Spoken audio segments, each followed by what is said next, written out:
Today's video is brought to you by our friends over at Brilliant. Ladies and gentlemen, Brilliant has a learning platform designed to be very uniquely effective, where they build an approach from the ground up to every user out there. Whether you're a beginner at something or somebody who's got incredibly advanced knowledge, you can come across tons of content on Brilliant crafted by award-winning teams of teachers, researchers, and professionals from MIT, Caltech, Duke, Microsoft, Google, and plenty more. Do you like problem solving? Even if you don't, you can build up a critical thinking skill set through problem solving and not just memorizing everything you see out of a page or textbook. For instance, somebody that wants to learn programming, like me, constantly expanding a skill set and learning new things, regardless of where I'm at in my advanced knowledge or whatever in any subject, that's what Brilliant is there for. Whether I want to learn how to think in code or I want to actually start using Python that I can actually apply to things like LLMs and understand how artificial intelligences work. Brilliant offers tons of lessons for me to pick up off of. Whether I'm a beginner at something or whether I have advanced information, Brilliant is there to help me get started and expand my skill set. If you want to join me on a journey of actually learning new things, then head on over to brilliant.org/SOG and get started today for free for a full 30 days. And you'll also get 20% off an annual premium subscription. That's brilliant.org/SOG. That said, let's head on over to the video.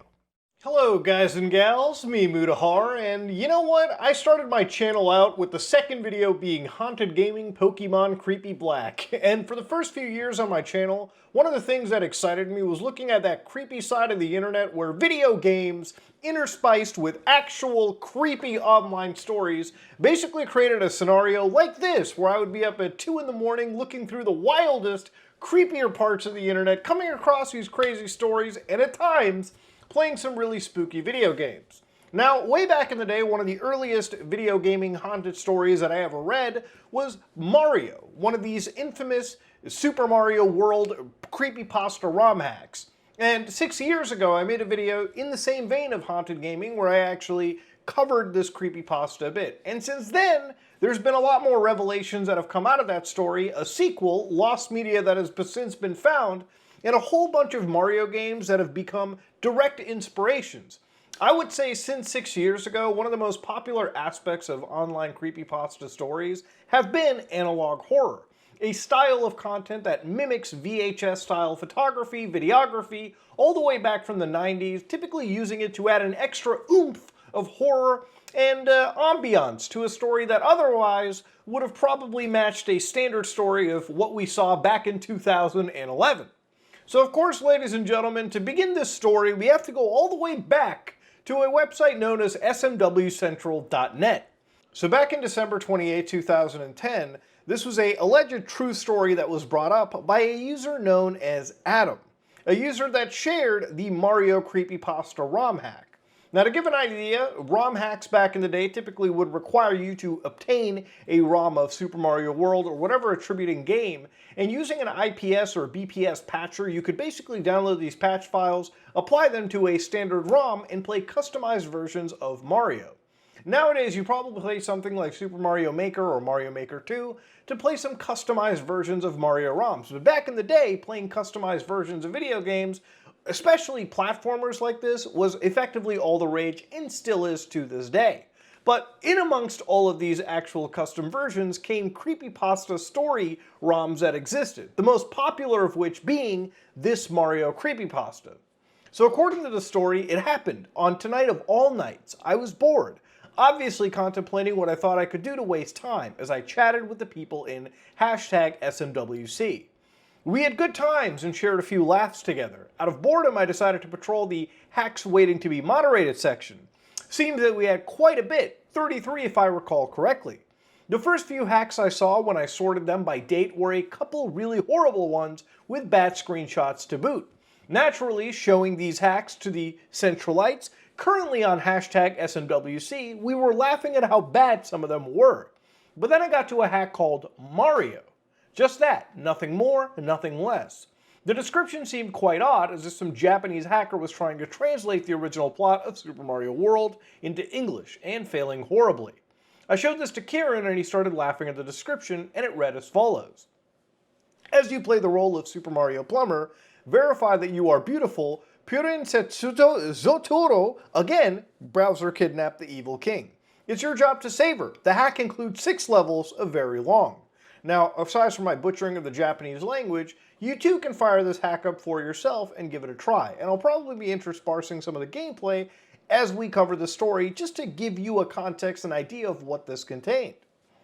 I simply dismissed this as someone trying to act Japanese and releasing a crappy hack with some edits. Or so that's what I thought this was at first. Curiosity got the best of me. I decided to download the hack not knowing what I was in for, since the single screenshot of the hack was the title screen with nothing but the letters Mario from Super Mario World's title screen. I thought it was a little odd how there was no dates or anything either, as hackers usually place their names and dates on the titles to mark when the project was started. So when I opened the hack, I was greeted by 2 files, one called 3007014, a simple text file 27 kilobytes in size, and the IPS file simply named Mario. For some odd reason, I wanted to see what the author of the hack had to say, but I opened the hack in Notepad and there was nothing but indistinguishable symbols and letters and punctuation. Sort of like how you open a ROM in a text editor like Notepad. Seems like the author just completely copied his ROM to text form. Though I could be wrong, taking a closer look at the top of the text file, mixed in with the gibberish, I find the only thing that looks like English there. Here's a piece of what I found. Yo ya jafif, yip, one find me, find me, find me, find me, find me, find me. To be honest, I don't know what to make of this, and I thought it was simply wasting of some of my time by making me find some text in the gibberish file that I'm willing to bet no one will ever be able to make sense of. I decided that my interest was growing steadily, so I started looking through my horribly disorganized download folder for a copy of a clean ROM I had downloaded a great deal of time before the events of tonight unfolded. In an IPS patcher, of course, my choice was Lunar IPS. So I proceeded to move the ROM to the IPS patcher to the folder with the hack. I patched the ROM, not knowing what to expect next, and I quickly hurried to drag it to ZSNES and play what I thought was to be shit in the form of a ROM image.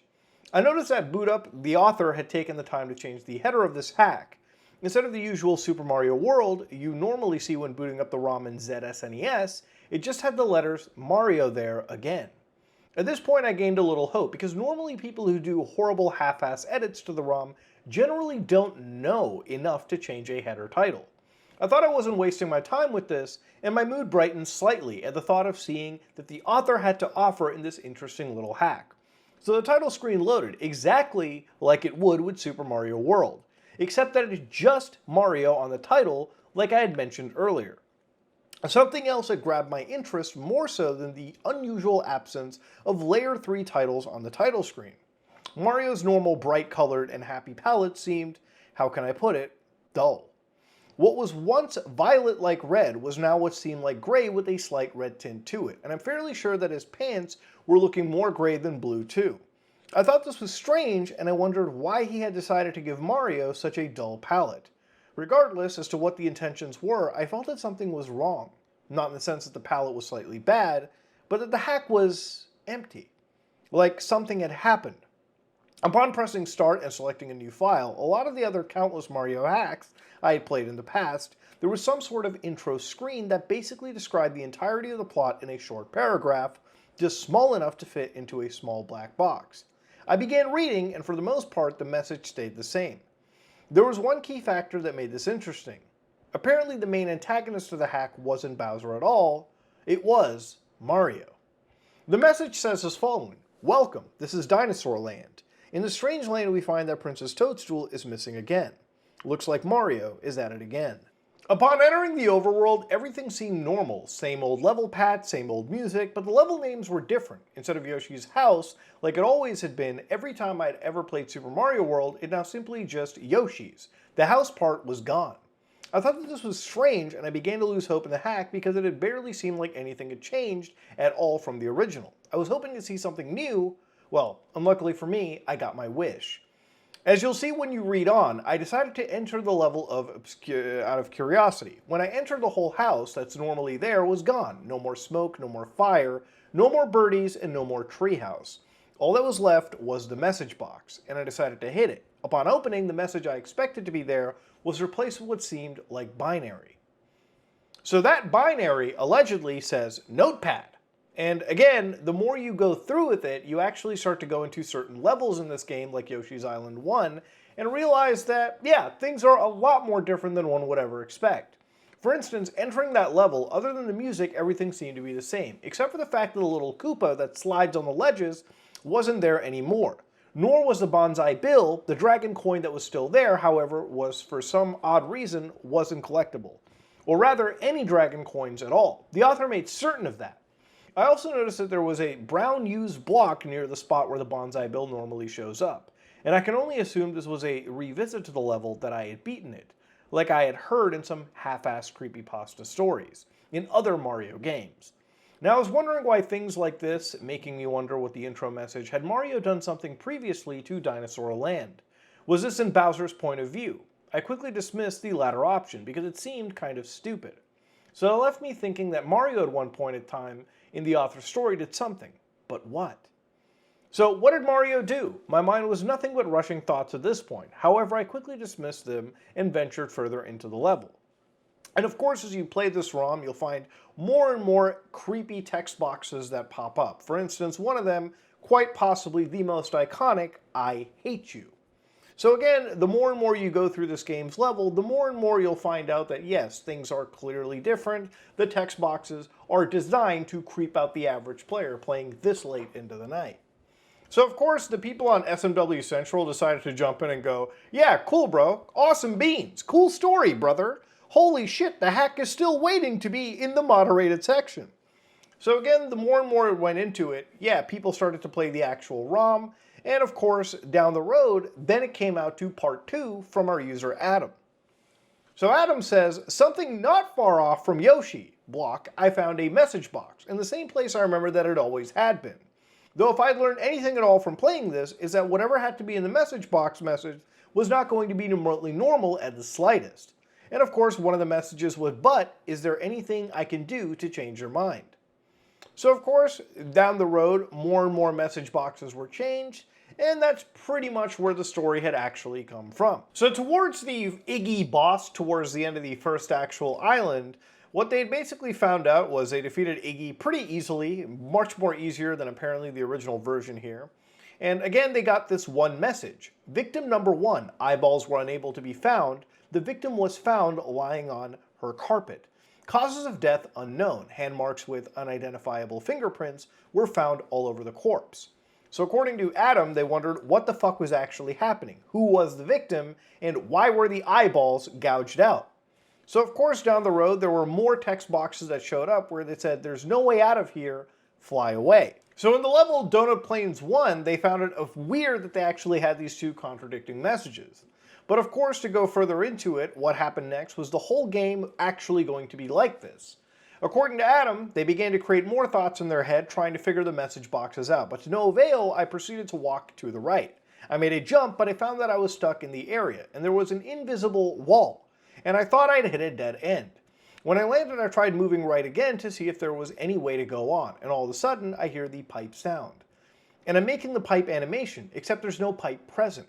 So it looked quite odd. And then I'm taken to a level with a black background, stone blocks for grounds, and a small door, and I'm immediately given a mushroom to prevent me from entering it. So I proceed further to see if there's anything else in the level, and I found that the room was nothing but a long stretch of concrete blocks, and the doors that were too small to me to enter because of the mushroom I got. It's obvious the author didn't want me to go through any of them, or I wouldn't have gotten the mushroom in the first place, and as I proceeded, I found myself at a dead end. Then there was nothing left for me to look at, I tried to go right again. It worked. I went through the brick wall, and it acted like a pipe, and I did a pipe animation that looked like it was going into darkness. I was then taken to a small room with what seemed like a pit and a wall. I jumped out of the pit seeing as there was no option, and though I found the bottom of the pit was solid, I tried pressing down a bunch of areas until I came across a pipe. Mario slowly did the pipe transition downwards off the screen, expecting another level. I waited. But there was no more, just a black screen. I was unable to continue, unable to pause, or exit the level or move. There was nothing at all. And this was a video game representation of death. A crash. Mario had died. After playing, I think I finally understand what was happening. I believe Mario was atoning for his actions, eventually being plummeted into a hell that looked exactly like Yoshi's Island. where he was lost to the grip of death forever. I was finally done playing and quite relieved of that. The nightmare was over, the activity on the IRC seemed to be back up, and I quickly shared my tales with the rest of #SMWC, and I typed this documentation of it. If you feel daring enough, you too can witness the tale firsthand. Remember guys, it's only a hack. It can't hurt you. Or can it? So that's where the actual story had initially kind of ended.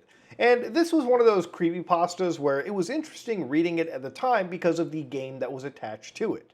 But importantly enough, one of the actual images that people have started to look more into was that actual image that was associated. So one of the images, what they said was immediately recognized the excerpt from the text file as a JPEG header. Simply renaming it to JPEG yielded no results though. I thought that maybe it had been opened in Notepad and saved as text. Now Notepad has this bad habit of corrupting binary data when you save it. It replaces nulls as 0x00 with spaces 0x20. So I fired up a hex editor and replaced all 0x20 bytes with 0x00. Obviously some of the 0x20 bytes are supposed to be there. So the image was still corrupted, but it was viewable. And this is what the results had ended up leading to. This image right here. Now, this was, from what people understood, was the actual victim. Eyeballs were unable to be found, and the victim was lying on their carpet. So again, the more people started to look into it, the more they started to wonder where this image had actually come from. And for the longest time in internet circles, that image was lost media. Well, of course, until today. But we'll get into that real quick. But before we dive into it, we actually have to look at the sequel for this ROM hack as well. Now in 2011, what had actually happened was our user created Super Mario Ultimatum, which is another game they made after what appeared to be the Mario Cave hack, something they were incredibly proud of. And of course, it ended up becoming something that people were a little excited for because they were wondering if this was a sequel to a creepypasta story. Now, in this entire hack, it actually plays pretty normally depending on which route you take. For the most part, compared to the original actual ROM hack, you start this off, and when you're at Yoshi's Island, a lot of text boxes will actually appear different. Now, in the beginning of the game, the overworld looks the exact same. Now, if you take the left side, you actually have something entirely new. But if you take the right side, from my understanding, you can actually play through the entire game all the way to the actual natural end. But in between all of this, all of the text boxes in the entire game will be different and will be cryptic. One that is worth looking in as you play through. But aside from these text boxes, not much of the actual game, from my understanding, is entirely different. However, it's when you take the left side of the entire story is when things different. Now, Yoshi's Island 1, or in the actual ROM hack would be notified as 104, I believe, is a different level. For instance, there is an entire maze section that one can actually go down, take, and go through, and come across low poly versions and modified stages that end up leading to cryptic actual messages. And aside from all of that, this actual ROM hack doesn't really provide much beyond any of it. The initial day when people were playing it, it was actually, people were pretty critical. One user actually said, dude, your hack is pretty lame. There's no exit in the pipe. I try all 5 pipes, nothing. Go back to your hack and fix it. Totally lame. Plus, you should say demo. So of course, people had ended up saying, hey, listen, you're new, so this hack won't make sense. It's kind of the sequel to the creator's first creepypasta hack. Both of these are very confusing. And again, other users who actually knew about the creepypasta stuff really said that they only found some weird messages. Not much actually makes sense. So down the road, at one point, one of the users, PK Hackster, had started to actually look through some of the, unused message boxes. One of them was, can't she take medication? She'll get better, won't she? So in the first hack, which was Mario, there was some kind of disease that was mentioned. This probably has something to do with it. I made a cake, Mario, but it wasn't for you. And then again, it ties in with the theory that everybody hates Mario, again from the first actual Mario hack. And once he had made it here, there was nothing but a smile, but the doll wouldn't stop. So we ditched her. I miss her so much. Not sure what to think about that one. There are a few others, but this one seems interesting. Transmission begins at 03/25/2014. Obviously at the time of uploading this, that would have been probably 3 years out. So were people really waiting for this or understanding what happened with victim number 2? Clearly, nothing here actually led to any point. Now, one of the users actually did a deep analysis of the story here. One user, known as Rameau's Nephew, posted on 2011 right here, March 29th, actually said, "Ho ho, nothing is simple. Mario is not trying to escape from the cave. Mario willingly entered the cave, willingly goes deeper and deeper. Mario is trying to escape from the world. Well, actually, he's trying to do much, much more than that. But each thing in return. I think it's a mistake to put too much weight on the pictures, to the exclusion of everything else. Sure, they're weirdly unsettling, but they only tell us an isolated part of the story. Look at the rest, especially the songs. What are the recurring themes? Heaven, paradise, and some undefined individuals referred to only in the second person, you, we, who seem to be very important to us. I shaped a brave new world, but now there is nothing." And of course, the more and more you look through it, the more and more this person gives their own interpretations of these phrases. For instance, one of the actual phrases, "I shaped a brave new world and we were the only ones within," found within the cave segment in this new hack.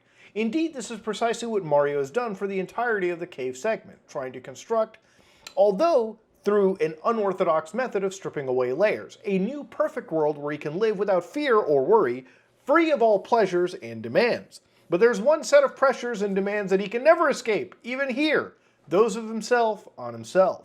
But now there is nothing. Come home. One thing that anybody really learned about it is when it came to the first hack, or this current second hack that basically I just learned of literally as I was researching this, is that the actual horror that would be present here from, Mario, the creator, was an entire subtle form of horror. A lot of actual analog places really do thrive. Analog horror, in my opinion, really thrives not on the screamers, but on the atmosphere it builds up and the themes that it ends up sending out. Themes of loss, themes of despair, themes of loneliness hit, in my opinion, a lot harder than what would be just a standard screamer that you'd find on any EXE game or shitty ROM hack out there.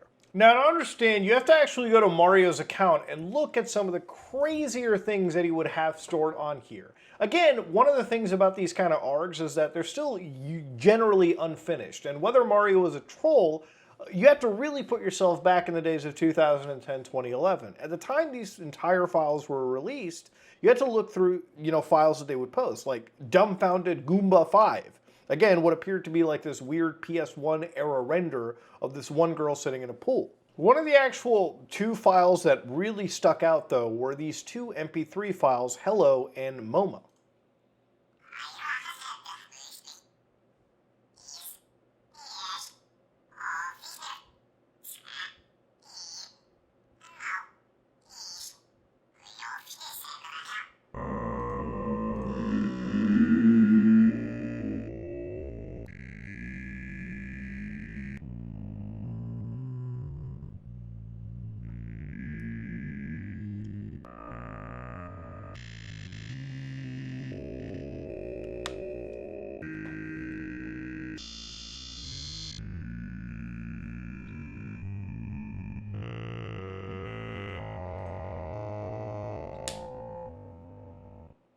The other MP3 file that stuck out was mo_ma.mp3.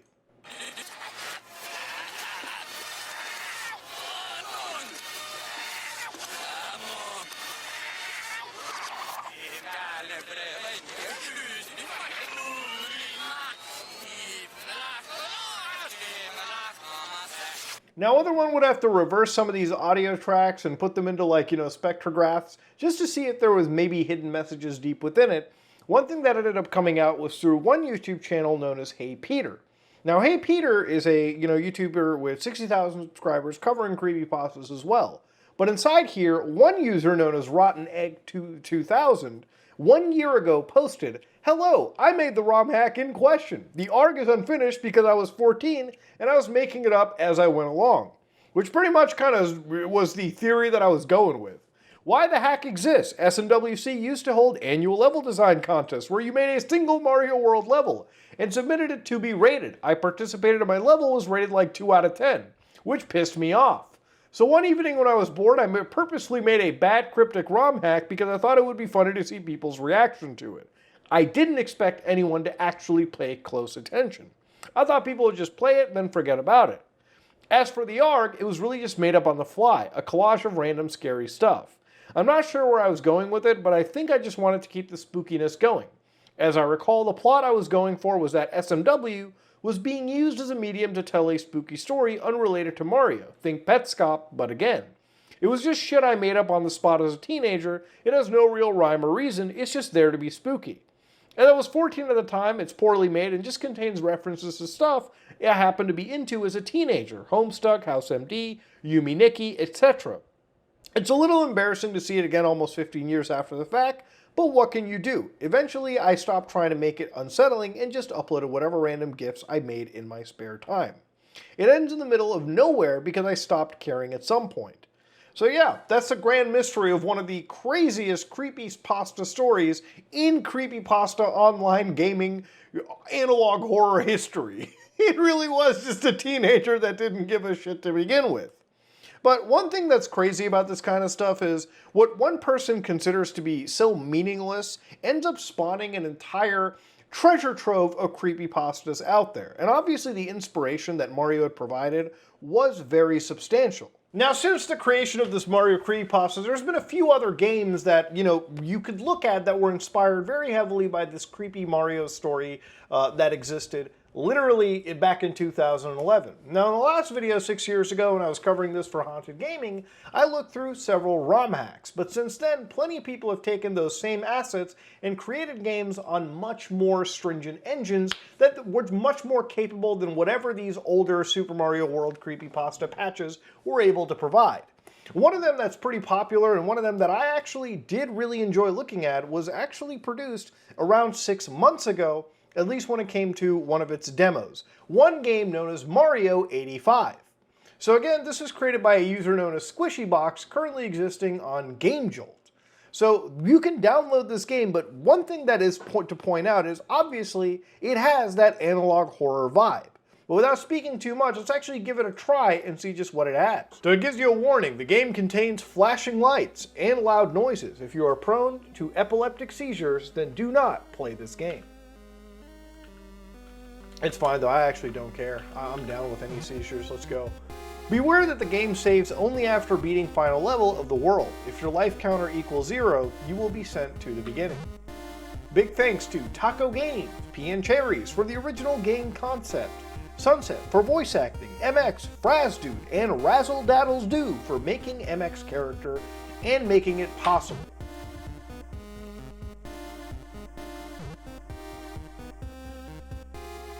It's also highly recommended you turn off every light possible. I'm not going to turn off my red just because I would be sitting in complete abject darkness. Oh look, that's how I start every single one of my video titles, or end them, sorry. The big ellipses.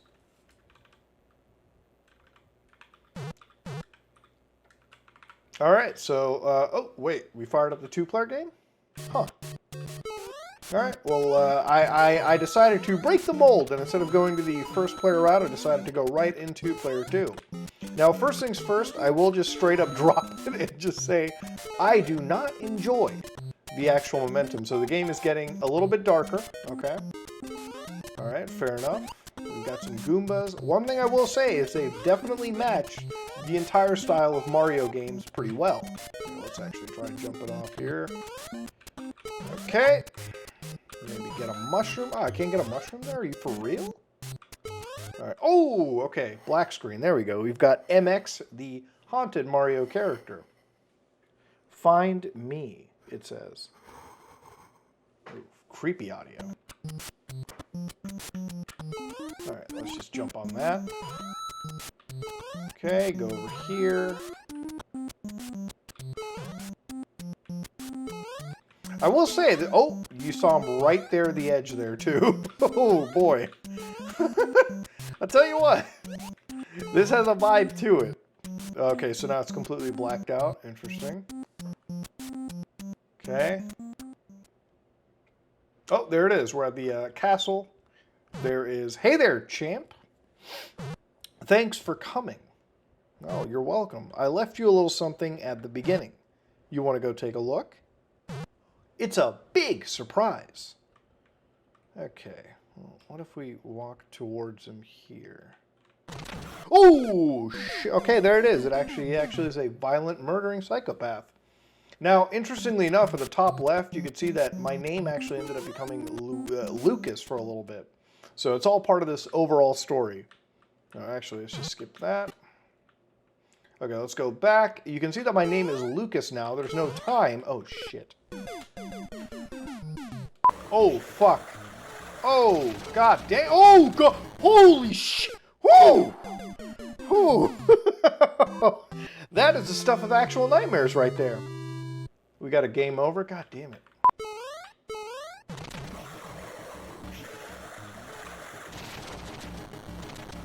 Oh my god, this guy is a fucking psychopath! Holy shit! Oh my god, they have a whole actual, like, demo introduction here. Let's fire up Super Mario Bros. 2. Emulation started. I guess we load up whatever jumble of characters. I guess the only one that makes sense that's not entirely messed up is Luigi. Let's fire him up right here. I definitely do not appreciate the amount of glitched effects happening all around, but yeah, everything seems to be pretty fine. I have never really played this version of Mario all that much. From what I understand, it's not even an actual Mario game. It's entirely something else, and trying to navigate with glitched entire textures is more difficult than you could imagine. But again, the thing about games like... Oh wait, hold on. Which one do we get up there? Yeah, we do. It's almost like your cartridge is completely glitched up, and you can't really do much about it. All you can do is just hope to God that you can get through the entire... Oh! Jesus Christ. Okay. Well, a hand grabbed me out of nowhere.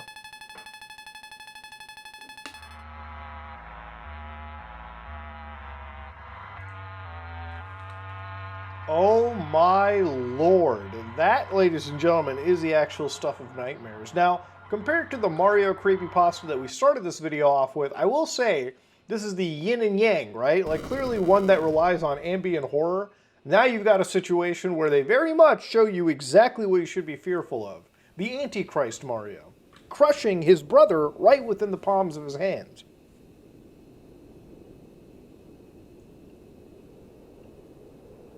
The emulator has crashed. Oh boy. Oh boy.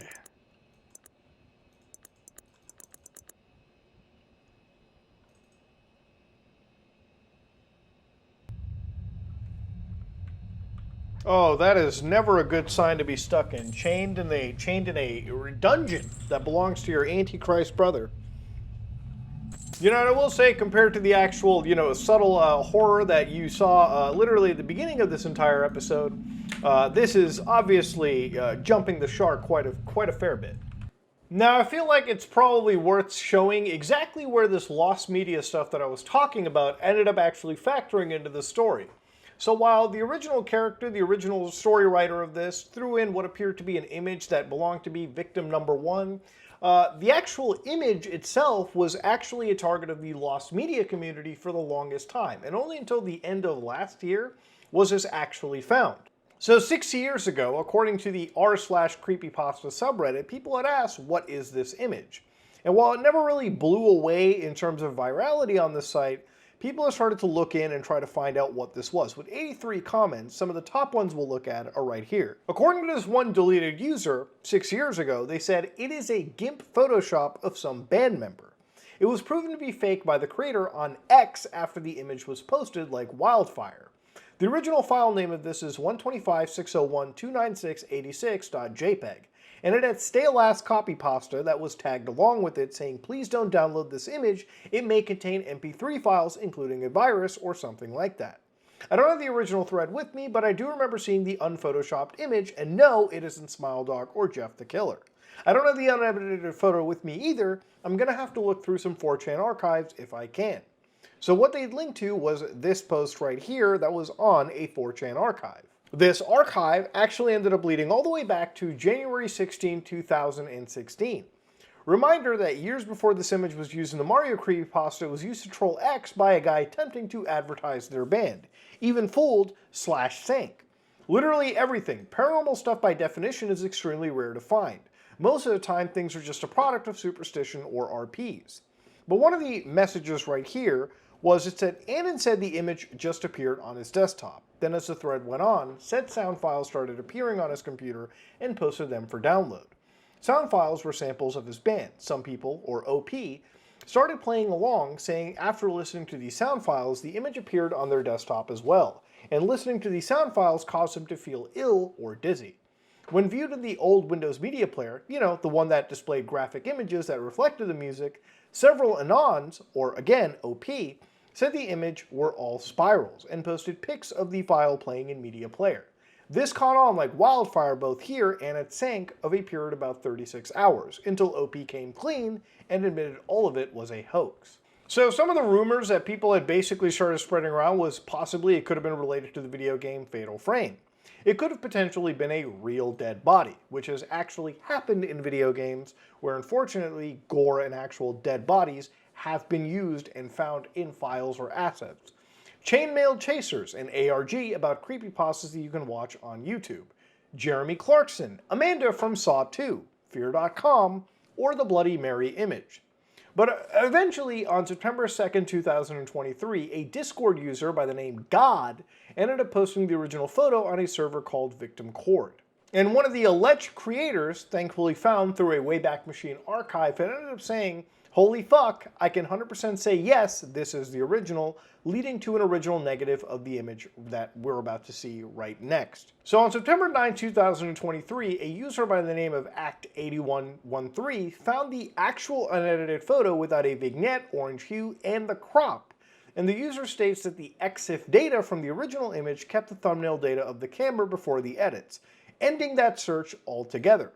So this is the original image right over here that you can see belonging to this. So you can see that they've got the vignette, a little bit of color correction, but again, the original image was right over here, without the vignette, right belonging. Now obviously, as compared to last time when it came to haunted gaming, the Mario creepypasta was a creepypasta that me and other channels in the creepypasta community had actually popularized at the time. And this was one of those creepypastas where I wish I had known the extent of how far the creator had gotten, because beyond just Mario the creepypasta, the actual creator had created another entire game. And later had just come out and basically said, yeah, all of it was basically being made up on the fly. But one thing that I didn't expect out of this whole story was the whole lost media component. I didn't expect the actual creepy image that was really popularized because of this would end up actually being found literally just of late last year in 2023. So yeah, the Mario creepypasta and the ARG effectively have been solved. It is a story that was made up pretty much out of somebody's ass cheeks, and while they admit that it was probably a dumb thing that came up at the age of 14, the creepypasta community and effectively the analog horror community that basically was birthed out of this ended up basically coming out of what is effectively an internet shitpost. A shitpost that became so popular that it inspired other horror games of that genre, of the Mario creepypasta Nintendo genre to begin with. And it also spawned what is one of these weird lost media hunts as well. So yeah, ultimately speaking, wild story to come out to, and one that I can definitively say, at least to the bottom of my heart, I can put to rest. So hopefully you guys enjoyed what I posted here. Hopefully you enjoyed the story. Hopefully you enjoyed the search. If you like what you saw, please like, comment, and subscribe. Dislike it if you dislike it. I know for sure I'm going to have to touch up a whole bunch when it comes to this video, but I'm going to have a lot of fun making it. And hopefully down the road, I'll be looking at some of the other popular creepypastas like Godzilla NES, and most importantly, JVK116Z, an actual Morrowind creepypasta that apparently seems to properly exist. But all of these will come in due time. If you like what you saw, please like, comment, and subscribe. Dislike it if you dislike it. I am out.